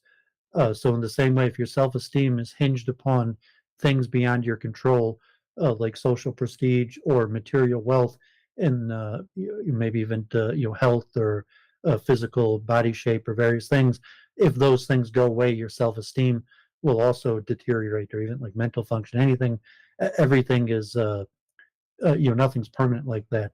But so if your social interaction and your self-concept is based on these external things, it's hard to uphold it. And then you have the relation of the people that, the role playing, where I want someone who's going to treat me like I'm really important and special. And therefore you'll have these mutual role playing where you'll start forming relationships with the people who are willing to treat you like they're, like you want to be treated. Maybe you could look at like you and Brundle, or maybe me and you, or most relations, like the synagogue role, where the friendship is hinged upon a certain role. Like, presumably, if, stop being Jewish, most of our friends from synagogue wouldn't be able to keep those friendships. Or, if you have a prestigious position and people treat you very respectfully, and then you lost your prestige, would you be able to keep those role-based, friendships or social, connections? And one term that comes up a lot in this book by Ronnie Goldman on conservative claims of cultural oppression is the term hero system. That you can't live without a hero system that ranks behavior that is heroic versus behavior that is unheroic, and we all have a guiding system by which we make sense out of life. How would you describe your hero system, Dooovid? It's probably field-based, like I mentioned last time, that I don't have real heroes. There might be heroes, like people I feel I owe because they were nice to me, they did favors to me that they didn't have to, so they're like personal hero to me, even though they may not be like a real hero. We talked about that with kind of like Orthodox Jews with on not that scrupulous business practices. Well, I mean, they were certainly very good to me, and expertise based, where I respect certain chess players or certain thinkers or certain people that do their job extremely well. But I'm not a hero type personality. I saw right now, I put the link in the chat, that Richard Spencer and J.F. Garepri are on The Crucible with Andrew Wilson. I tried to set Andrew Wilson, I think I briefly mentioned him to you a few months ago. His channel's taken off now. He's getting over 100 viewers a night. But I was thinking Richard Spencer, who's kind of remained a hero even though his role has changed. So it's like like I need a rabbi, I need a role model within the field. So if it's field based, where I basically need a mentor, and I'm going to make the person my hero because I need someone in the field to give me guidance. So it's not really about the person, it's about the field, as opposed to if it's Richard Spencer, if he's maintained some of his fan base, even though he's changed roles, where the person was like, no, it's just you that I love. It wasn't that you were leading like the alt-right or far-right movements. Even now that you've completely switched your ideology, it's still you that I love because it was something special about you, not the movement that you were leading. So Richard Spencer, J.F. Garepia discussing evolution. What's your attitude to evolution by natural selection, Dooovid? Well, generally, I told her I didn't believe in it. In fact, that's, I think, part of the reason why you preferred Brundle over me, going back that time because you found kind of like intellectually disgusting people who didn't believe in evolution. But I'm not like an anti-evolution fanatic. Like, I study evolution, I'm familiar with it, I'm a scientist, but personally I'm skeptical, and I'm more mystic. I believe in the soul and spiritual factors. So I'm not a personal believer in evolution. I mean, we debated, that was one of the big things we talked about when we first started streaming. Right. I remember that night, it was like a group, we'd have these group discussions, and sometimes it just get out of control. So sometimes you need to reduce the number. And so that evening for that segment, I just wanted to have a discussion among people who believed in evolution. So it had nothing to do with preferring one person or one side to another, but sometimes to have a more thoughtful discussion, you need to reduce the number of people in the discussion and find some sort of coherence. Now, you talk about you're a scientist. On what basis do you say that? Well, I studied science in university. Like, I'm not really a scientist. Like, I'm trying to write a book on science. Like, I stream with Jennifer about science. I love science. I read books on it. I call myself a civil engineer, even though I'm not technically a civil engineer. I more do property management. So maybe it's just an identification that maybe gives myself more credibility than I deserve. I mentioned, God forbid, my grandfather, a blessed memory, always called himself a university graduate, even though technically he wasn't. I refer to myself as a scientist, although I'm not really a scientist, because I like to make myself credible. Like, I think I'm logical, and but I do spend hours every day reading science books, and I like to keep up with I stream engineering conferences. That's one of the few things I keep on doing on my channel, going to engineering shows, and I'm pretty tech savvy. But it's more a self-appointed role that if people looked into it, they might dispute, like, you're no scientist. What constitutes being a scientist, aside from formal qualifications, but what are the earmarks of the scientist? Like, if I was to say I'm an Alexander Technique teacher, I would talk about, one, my formal training, but also the principles of movement and how we operate that come from the Alexander Technique. So what constitutes being a scientist, aside from formal qualifications, but what are the attitudes and the principles that constitute being a scientist, Dooovid? Was approach problems through the scientific method. And it's like professionally, like, you're a scientist if you work in the field of science. So, like, I sometimes will joke to my father, who's a doctor, who'll say something that's not scientific, and I'm like, you're supposed to be a scientist. It's like, well, he's a doctor. Is that a scientist? As opposed to someone like in a lab doing experiments. But I think basically it's someone who approaches problems through the scientific method. And what does that mean? What is the scientific method? Empirical approach to problem solving, of developing a hypothesis and testing it, and generally I think we also talked about this. You might not use the term scientist, but meaning I go with the truth. So I don't just go off irrational, emotional beliefs. I follow the truth, and I avow myself to the process. And if the process leads me to information I don't like, I go with the truth as opposed to what I like, because I'm avowed to the scientific process. So what are some examples of truth that you accept even though you don't like them? Well, like now I'm studying psychology of the self and identity formation. So, just to go through reflecting on myself and say, well, what does the experts and the evidence say about who I am? Maybe from like a, Torah Judaism approach, political approach. I was thinking before I came on, if we talked, I was talking to Jennifer about what I call technocrats, and not in like the modern sense of like Elon Musk and technology, but the Greek sense of people who steered their way through the government system. I used to do building permits, and like as a civil engineer, steering people through the regulative process in order to construct buildings or do construction. And from politics, there's the aspect of how does the mechanisms of power actually work versus what politicians, you have elections and what they say to win elections versus what it takes to actually get something done, what the process and procedures. So with that, I'm kind of a just the facts guy. Tell me the process and procedures. I don't need your whether you're going to portray yourself as a good guy or a bad guy. That's relevant. That's not scientific.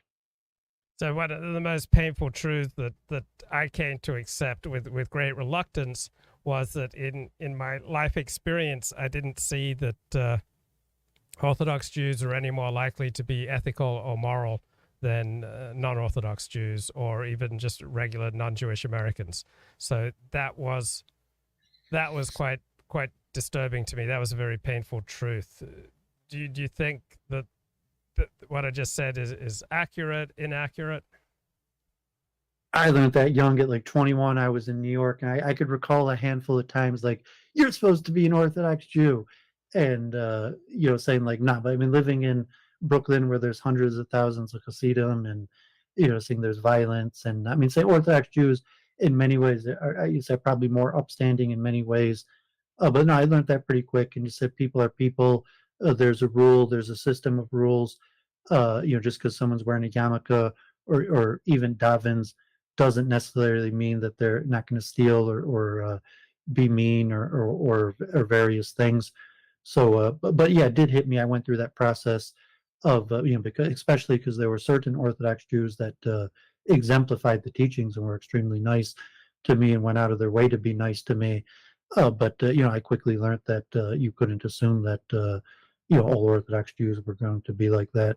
So I'm not sure how far in or but yeah, I went through that process too. Yeah, but it's nothing about not all Orthodox Jews are going to be wonderful. Obviously, I knew that. That wasn't my point. My point was I didn't see that Orthodox Judaism empirically ennobled people. That some people, yes, they did become better through the practice of Orthodox Judaism, but other people became worse. And I didn't see that Orthodox Jews, for example, on average tended to be more honest in business than non-Orthodox Jews. So I didn't see any consistent translation of ennoblement, refinement, improvement in ethics from the practice of Orthodox Judaism. It's nothing about, of course, no individual Orthodox Jew is guaranteed to be righteous. That's not the point. The point was I thought the process of practicing Orthodox Judaism would ennoble and refine people by and large, and I just didn't see that consistently. I saw it happen with some people, but I just as often saw it made people worse. So that I found incredibly disturbing. Any thoughts on that more precise wording? Yeah, we don't have to get too much off topic on that, but we've talked about this before, and I would say that I think Orthodox Judaism does refine people in the way that Orthodox Judaism emphasizes is important. So because it's a dualistic, moral, communal relation, and there's certain aspects that are very important that I would say in those ways it does refine. So if you're just talking like a general absolute standard that would apply to Jews and non-Jews, you're probably right. But if you're talking about certain things that the community emphasizes, like being charitable to fellow people in the community, I do think it refines people, and even your average Orthodox Jew would be more refined in those at least aspects that the community emphasizes, even if not overall, on an absolute standard. So who do you think would be more likely to molest a kid? A priest, a rabbi, a plumber, a car salesman, or a Hollywood movie producer? Yeah, I mean, that's what I mean. If you're talking absolute standard versus a question, who would be more likely to lend me or you $20, or who would be more likely to just give me or you $20 and ask for nothing in return? And I'm sure me or you could both think of hundreds of Orthodox Jews that would probably just slip us a 20 without thinking about it, as opposed to you probably would have a hard time thinking of a bunch of goyim that would slip you a 20. So if you're talking about molesting children, maybe, God forbid, maybe you're right, and Orthodox Jews are more likely to do that. But the certain aspects that Orthodox Judaism does refine people on. And I think you would agree with my point. You could probably think of 100 Orthodox Jews that would just give you a meal, give you a ride, slip you a $20 bill without even thinking about it. Okay, so you didn't answer my question, and I'll answer my question. I certainly don't think that Orthodox Jews are more likely to molest kids than anyone else. I would just say that I don't think any of those professions are more or less likely to molest kids. So whether you're a rabbi or a plumber or a Hollywood movie producer or a priest or a car salesman, I don't think you're more or less likely to molest kids, which is a very painful and bitter truth to me, because prior to 15, 20 years ago, I would have said, a rabbi would have been far less likely to engage in that sort of, horrific behavior. And now I just can't say that with any kind of confidence. And I just wish that I could. Yeah, so I'm accepting that, and I'm wondering, are you acknowledging my point that Orthodox Judaism does in fact refine people, not in a general moral way that would be, like a universal standard to all humans, but in the certain things that Orthodox Judaism emphasizes, like if you needed help, if your car broke down, or you needed a few dollars to borrow, that presumably the vast majority of Orthodox Jews would be pretty likely to help you. Yeah, I think there's very strong empirical evidence that any religious identification is going to increase in-group identity. And with an increased in-group identity, you're going to be more likely to do things for members of your in-group.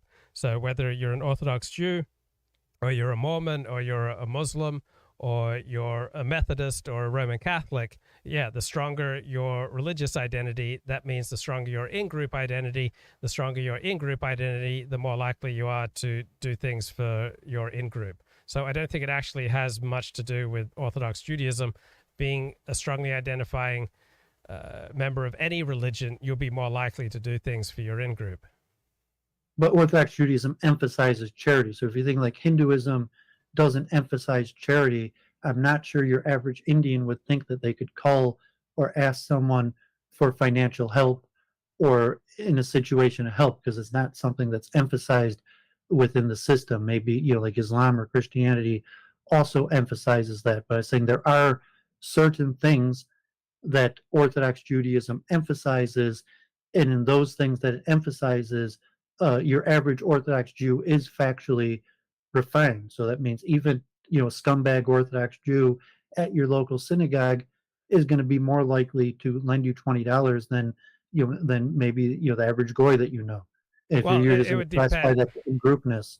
It would depend on the level of their in-group commitment. So Orthodox Judaism is a high-intensity form of in-group identity. So a Hindu with an equivalent level of in-group identity, I suspect they'd be in the same ballpark as the Orthodox Jew in helping out their fellow Hindu. Right, and I say no, because it doesn't emphasize that Judaism, specifically Orthodox Judaism, emphasizes these principles. So it's not just like Hinduism, it's an in-group identity, and therefore people are going to, it's like, no, there is no gamaks, there is no, the local Hindu temple, they don't have a charity fund like that, because it's not something their religion emphasizes. So there is an in-group tendency, but in in terms of charity, it's not one of the emphasized principles of the religion like in Orthodox Judaism. Yeah, that's a good point. I don't know anything about what Hinduism teaches with regard to charity. But here's another extension of a very painful and uncomfortable truth that came to me over the years, and that is that someone who believes in God is neither more or less likely to be a decent and ethical person than an atheist or a completely secular person. So I just always took it for granted that religious people would be more ethical than those who are atheists. And in my empirical life experience, I just haven't seen that. What's your life experience? Have you noticed a difference between people who believe in God and people who deny the existence of God? Yeah, I mean, there's certain trends, but not necessarily. And you've mentioned that, like, because I talk with T-Jump. I'm not sure if you're familiar with him, or a popular atheist, and I talk regularly with atheists. And there's the point about IQ, and generally atheists in America are usually more educated and have an higher IQ, and that could have a certain correlation with more ethical behavior, or within Orthodoxy, certainly Brooklyn, or maybe comparatively like LA, that the Orthodox Jews might be the poorer of the various sects of Jews, and therefore going to have a higher tendency towards immoral behavior, that more correlated to social economic status. And just thinking, I was thinking of hard truths that I took upon myself. So you're looking at these hard truths of perceptions you had of other people that you found to be untrue. I was thinking more the hard truth, the truth hurting about perceptions about myself that I found to be untrue. And certainly I think those are much more painful. I mean, it's painful for your lofty vision of other people to collapse, but I think it's even more painful for your lofty vision of yourself, or even pictures of your own self capabilities to collapse. Well, it was very painful for me because starting at about age 24, I dedicated myself to the idea that religion makes people better. And, I made all sorts of, arguments and proclamations about that to people. It was a guiding force in my life. And then as I entered my 40s, I realized that what I'd been advocating seemed to me to be a delusion. But painful. Well, focus on yourself. Did it make you a better person, regardless of other people? You're saying it was a big identity crisis for you because you, as an adult, you realized it didn't make you a better person, or saying it's identity crisis because it didn't make other people a better people? Both. It was very painful to realize that it didn't make me a better person. And then it was equally painful to realize that it didn't make other people a better person, because I know who I am by what I see in the world around me, right? I don't know who I am just by looking inside. I know who I am by looking outside and looking at the world around me and trying to make sense of it. And then when I see that the way that I'd been making sense of the world around me was based on a delusion, that really shook me up. But you talked about accepting painful truths about yourself. So what are painful truths about yourself? Here, I'll give one out for myself. I have an excessive and inordinate desire for admiration. So it's somewhat delusional. It's very quickly becomes dysfunctional. It was a very painful realization given to me by a psychiatrist about 22 years ago, that I had a narcissistic personality disorder. And so narcissism means an excessive thirst for other people's admiration and attention. So that was a very painful truth about myself that I accepted 22 years ago, but I've had to ever since then, accept it anew each day, or I get into trouble. So any painful truths about yourself that you feel ready to share? I mean, there's definitely a lot of things, but I got into yeshiva at 19, and on to the the Musar, the character refinement process, and so I have a lot of shortfallings. Probably that I'm really just emotionally detached. I don't feel attached to other people, even my family. Almost like I feel like there's something wrong with me. I'm just but I've kind of recognized that from when I was young, because I went through intense process. I went to Jerusalem and became basically a completely new person. So I went through these processes. But I would push back on you and said, no, I would unquestionably, Orthodox Judaism has made me a better person, because I was a nasty kid. And saying I almost never get angry. And even on the internet, you say occasionally you hear me even death threats and arguing, but none of those, almost all of those, the anger dissipated after the stream. I don't have long-term grudges. I don't pick on people. I was a nasty kid. I picked on fat people. I picked on weird people just to do it. And saying through being an Orthodox Jew, I was like, that's wrong. I don't just pick on people. I'm not going to make fun of a person, just because they're Nebuch. I try to be like Aaron and bring peace between people. I don't carry long-term grudges. I almost always advise people to de-escalate conflict. I almost never, probably never advise people to escalate conflict. And these things came from religion, Orthodox Judaism. I would assume that you yourself are like that. Like it's probably just not in you to to make fun and tease and cause harm to like a nebuch, or even to try to carry on long-term conflict. And it's probably the Orthodox Judaism that's like no, I'm just not going to do that. I disagree, because almost nobody after age 30 engages in the deliberate public humiliation of other people face to face. So almost all the traits that you just described are common changes in people as they move from being a kid to an adult. So a 35-year-old atheist is not, generally speaking, going to mock someone's appearance or level of fat or stutter in regular social interactions. So yeah, Donald Trump. I mean, Donald Trump is like 70, and he's the prime example of someone who does that, and just saying like an Orthodox Jew, I would never behave like that. It is because I'm an Orthodox Jew, and I would completely disagree, because even the sexualization of women, and say like no, I don't think so. I think there's plenty of adults who are not refined, and God forbid, I see it all the time. Sexualization of women, and just say like no, I'm an Orthodox Jew. I'm not going to talk about the sexualization of women and various things. But I there's certain levels, like you talk about honesty in business, where people will, like I'm in New York, like people are pretty open, like hear people like bragging about how they're cheating on their wife, bragging about how they're stealing. I used to be a gabbai in Shomer Shabbos, and all the schnorrers would get around and explore, and give over trade secrets, and also scam artists. If you're just a bunch of scam artists together, they'll talk about they'll brag about their scams and trade secrets. But I think God forbid, sexual misbehavior, that's pretty common among adults, and dwelling on the people they dislike. They go Orthodox Jews, maybe like Arabs or Palestinians or various things, or liberals, like Charles Moskowitz. Like I just find it horrible. Like every time he mentions like Governor Whitmer, he's like the three witches and something like that. He's like, I'm an Orthodox Jew, I don't talk like that. But when I was younger, I do. And I think refined people, like my parents, are professionals. But I hear a lot of adults still talking like that.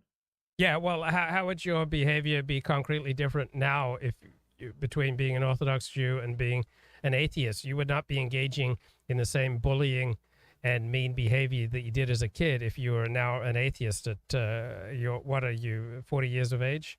So as a 40-year-old atheist, you wouldn't be engaging in this childlike behavior either. So what would be the difference in your behavior now as an Orthodox Jew as opposed to if you were an atheist? Well, I'm compassionate and merciful, that I would probably be a harsh person who would just, even, God forbid, thinking of my father, thinking of, some Orthodox Jews are accomplished people that kind of like, oh, people get what they deserve, or, like dumbass, moron, type thoughts that, generally I don't think that.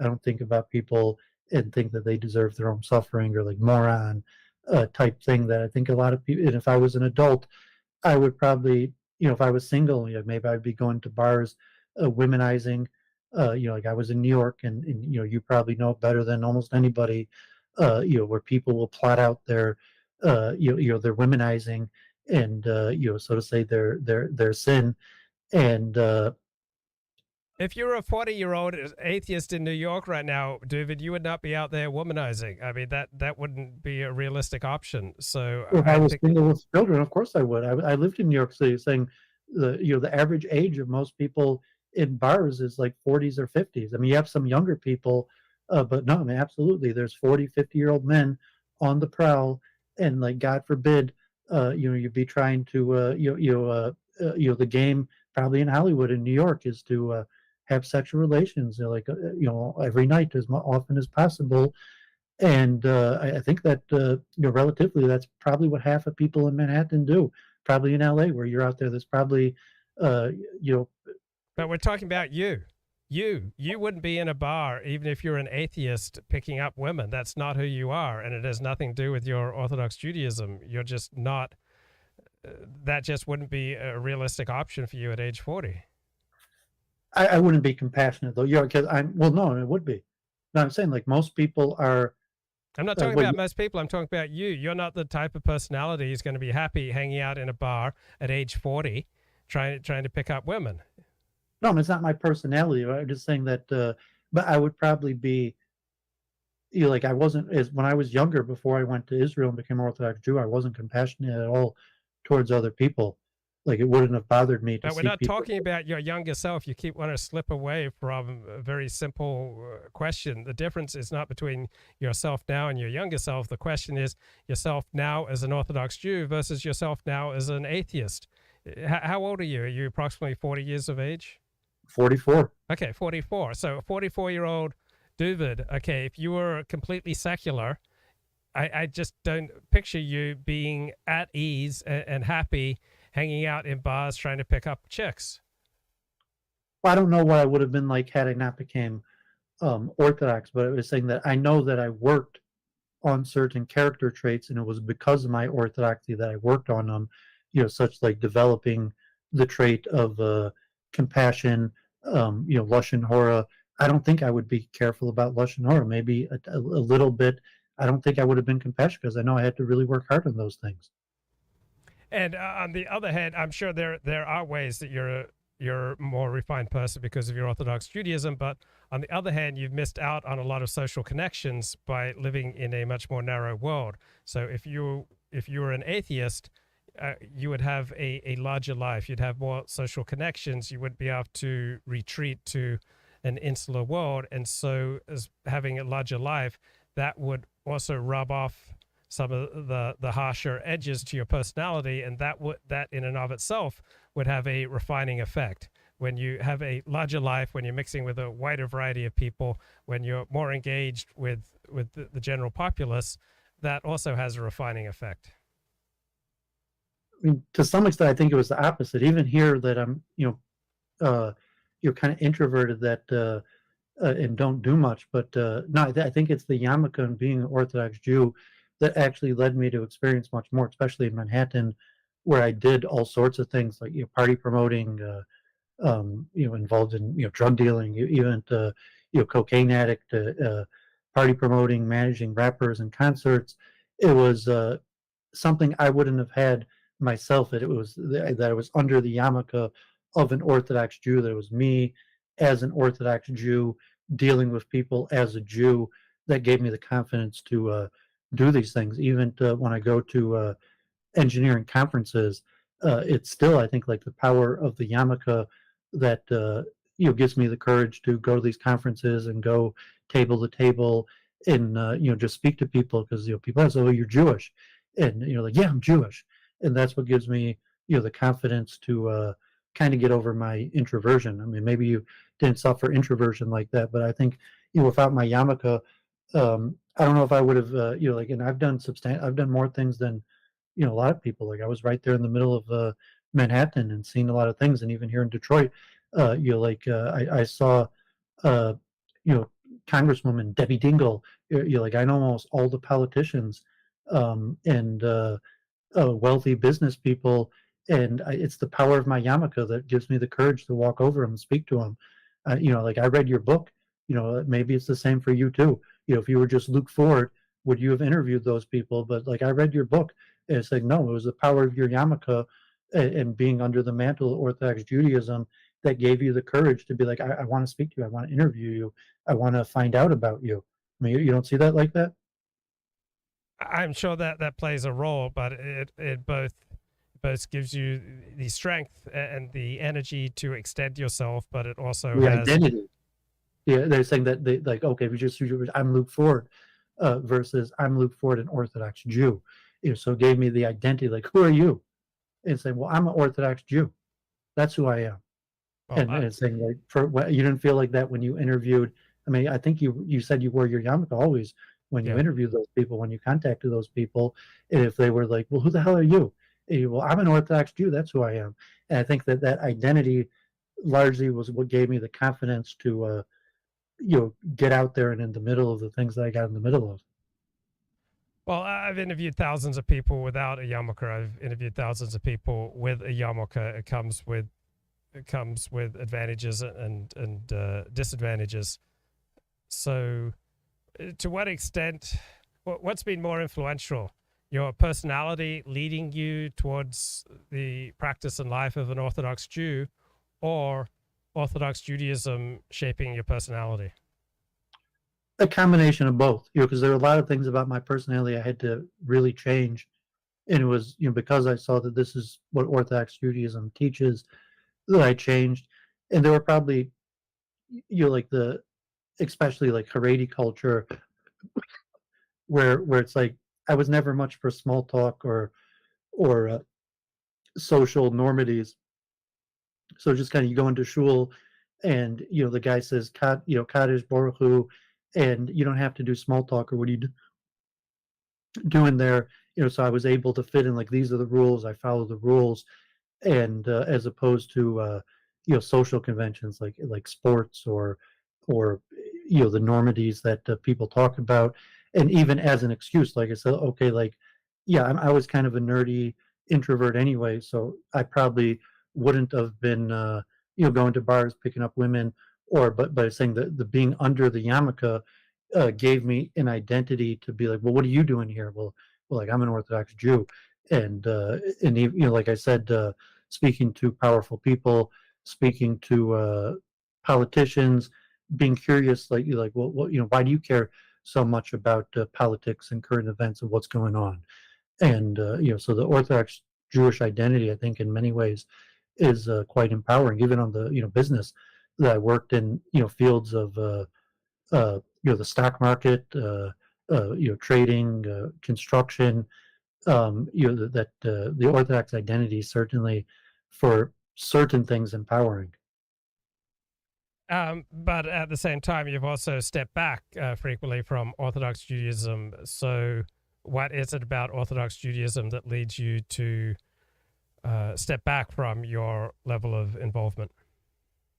Because I'm not really one of them. Like, I'm just a half Jew, Baal Tshuva, and my family, so as I got older, I didn't get married, and I saw, like, it's not really who I am. So I think I had to work more to, like, becoming a goy again than to be an Orthodox Jew. I think fitting into Orthodox Judaism was relatively easier for me.